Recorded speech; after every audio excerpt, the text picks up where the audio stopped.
volta com Receita na Mesa, querido Thiago Mendonça. Você estava falando mais. Como é que você faz um trabalho desse, como, por exemplo, esse filme que você fez com o Renato Russo? Como é que você termina, olha aquilo que... Não estou puxando o saco, não. Poucas pessoas têm essa... Eu imagino quem fez o Cazuza. São Daniel, personagens, o trabalho dele foi incrível. Que você fala... Eu participei de um filme que chama Noel, Poeta da Vila. Sim. Que o cara que fez Noel Rosa, que é o Rafael. Que é um cara... Rafael Raposo. Pô, a gente pode olhar aquilo e ficar em dúvida se é para isso que você nasceu. Eu fiz olha a coincidência, eu fiz o Ateneu, a terceira montagem, que o Ateneu é uma peça do Carlos Wilson, lá da década de 80. Ele fazia teatro jovem, assim, com, sei lá, 20 atores em cena, de onde saiu Marcelo Serrado, Edu Moscovis, uma galerona, assim. E a gente fez a terceira montagem. Eu tenho a memória viva do Rafa. O Rafa tinha um caderno, ele anotava tudo, sabe, ator disciplinado e tal. O ator que eu não sou, não tenho essa disciplina, assim. Eu sou mais intuitivo e tal. Mas o que me faz questionar a cada trabalho é porque, assim, eu faço parte da Companhia de Teatro Íntimo no Rio desde 2005. E lá eu experimento outras coisas além de atuar, assim no figurino, direção de arte. E eu te assumo que às vezes eu tenho mais prazer em estar em um trabalho, que eu estou atrás do trabalho, que a obra importa mais do que o artista, porque o trabalho de ator nos expõe muito. Tá certo que num filme desse do Renato você consegue enxergar o Renato e o que importa é contar a história do Renato. Mas a gente está vivendo... Não, mas eu acho que é mais do que isso, porque as pessoas que são fãs do Renato conseguem esquecer que ele morreu e durante aquele período, entendeu? Eles conseguem, tô vendo, reviver falei que eu fui ver, que aliás recomendo Barbaridade, beijo pro Miguel Falabella, pra Renata Brás, Hebe, o musical, é uma coisa, cara, você fica arrepiado. Ainda mais esses ícones assim, né, que partiram e deixaram saudade, ícones que importavam para nossa cultura, que contribuíam. Então você poder reviver isso.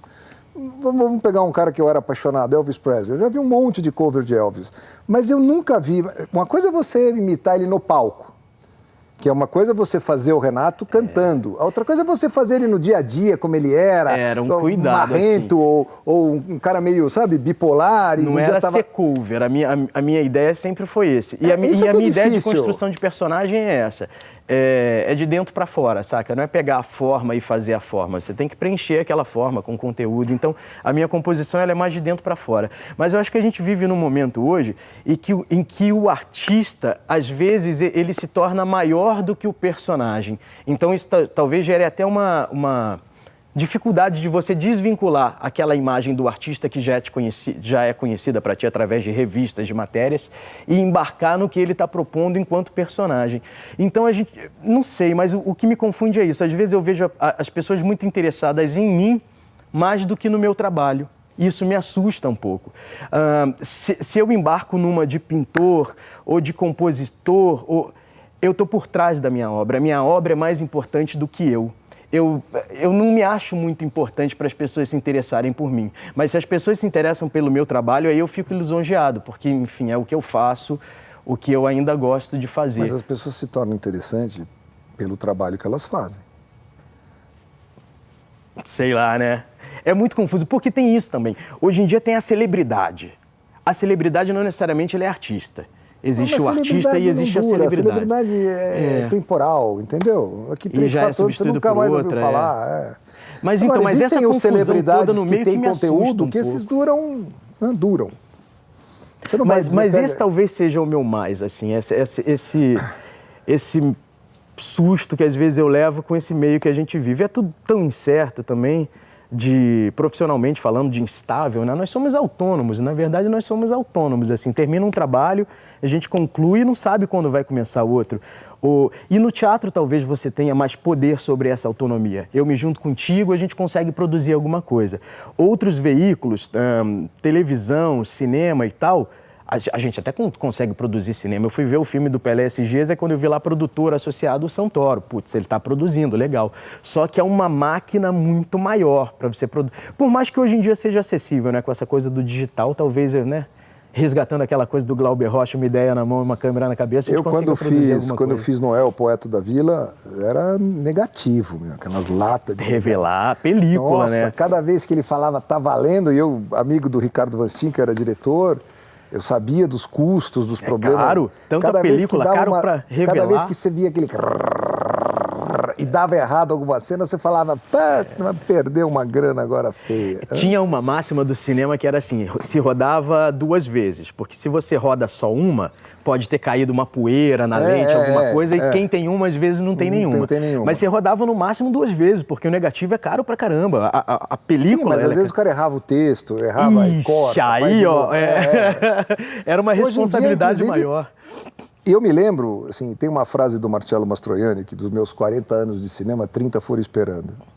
Olha aí. Que é uma verdade, porque é impressionante o que você espera em cinema. Não sei se com o digital hoje é igual, porque eu nunca fiz um filme digital. Eu não lembro se era seu Estênio, quando a gente fez Duas Caras, tinha Estênio. Era um elenco maravilhoso. Marília Pêra, Estênio Garcia, Antônio Fagundes. Eu acho que era, se eu não me engano, o seu Estênio falava assim, a gente devia fechar o contrato ganhando por tempo de espera, né? Não por tempo de trabalho. Verdade, mas na época do negativo...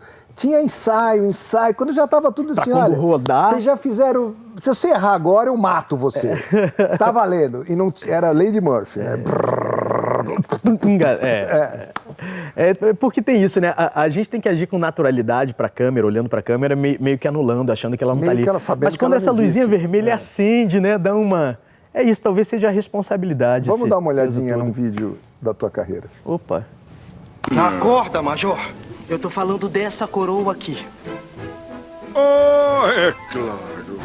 Eu tava cantando. Cantando? É. Num clube.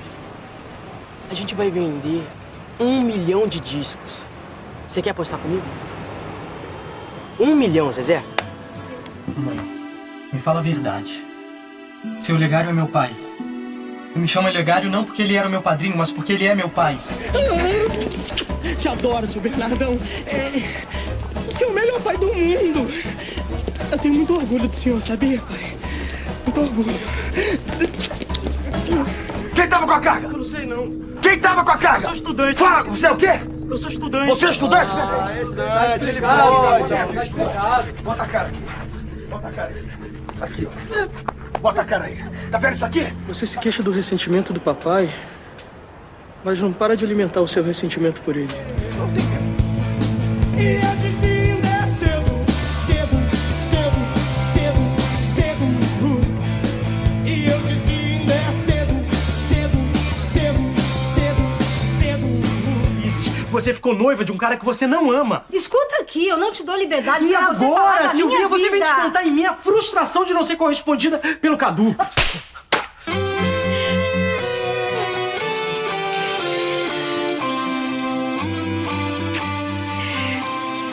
Você é a noiva mais linda desse mundo. E eu nunca mais vou esquecer esse momento. Ah, que legal, cara. Sabe que a Angela Deep já veio aqui?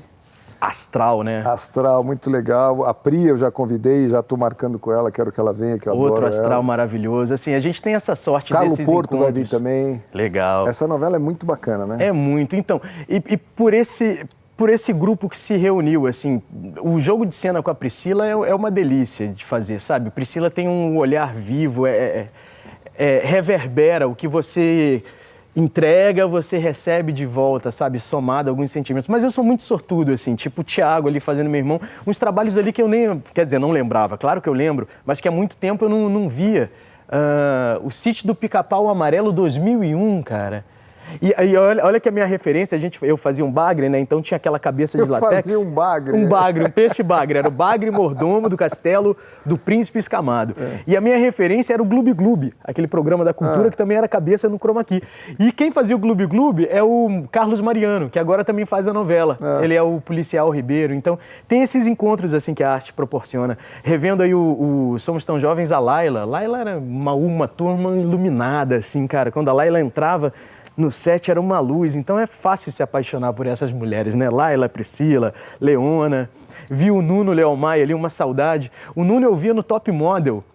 E eu vi ele com aquela família imensa, né? Que morava na praia, eu acho que tinha 7 filhos, não sei. Ele? É, que era a Gabriela Duarte, uma galera jovem, assim. E eu assistindo em casa, eu falei, caramba, queria ser filho desse cara. Aí depois as artes me proporcionam isso. Em 2007 eu fiquei sendo filho de Nuno, enteado de Mara Manzan. É muito legal. E a gente vendo ali aquele tapa da doutora Silvia no Felipe, do Em Família, você vê que o óculos, ele sai do meu rosto e ele some de cena. Cara, ele voa para além da câmera, Sim, assim. Porque foi uma bufa aqui. Não tinha nem como ir lá perto, não sei qual que foi mais forte, se foi a dela ou se foi do Wagner Moura lá no Tropa de Elite. Mas tem essas entregas, assim, e não dói, quer dizer, depois a gente vê. O do Wagner, depois que eu fui ver que eu tava vendo embaçado, eu não lembrava por quê. Por que eu tô vendo embaçado? Num dos tapas, o dedão vazou no olho, assim, cara. E o pior é que são vários, né? Porque não deu certo, faz de novo. Eu acho que foram uns 7 takes naquela cena, assim. E ainda era película. E aquilo ali, se eu não me engano, foi ou no Morro da Babilônia ou no Morro dos Prazeres, que tiveram 2 diárias. Mas o cinema tem dessa vivência, né? Tipo o show do Renato em Brasília, é em Brasília mesmo. A gente tocava na calçada de Brasília. Então tem esse lance do reviver Porque TV a gente faz muito em estúdio, se reproduz a coisa. O cinema a gente vai até o lugar, né? O retrato da coisa, ele é mais fiel, assim. É o igual você falou, tem tempo de ensaio, uma preparação maior. A TV é um outro tempo que a gente tem que cumprir. Às vezes a cena não ficou tão perfeita, mas vai assim mesmo. A gente acerta na próxima. Eu sofro muito, eu sou um ator que sofro muito. Eu queria fazer cada cena a melhor possível. Mas você não se cobra muito, será? Eu me cobro muito. Talvez seja eu, meu virginiano, né? Eu sou de virgem, então eu fico ali no meu pé. É bravo isso. Mas eu vou gostoso. te falar uma coisa que eu percebi, tô falando sério. Você falou que não sei, mas depois... O entusiasmo que você comentou cada cena dessa, o brilhinho nos olhos que você teve, cada cena dessa que você viu, eu não tenho a menor dúvida.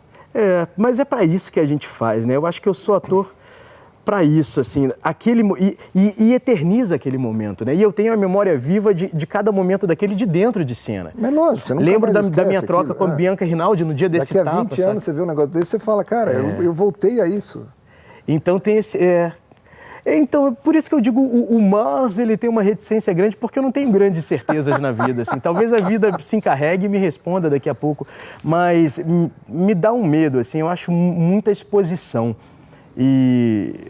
Mas é isso, né? A profissão é isso. Eu acho que a emoção do ator tem que ser uma entrega genuína e 100%. Eu não posso estar 80% ali naquela cena. Eu acho que o espectador não merece, ou o personagem que eu estou defendendo não merece que eu esteja 70% em cena.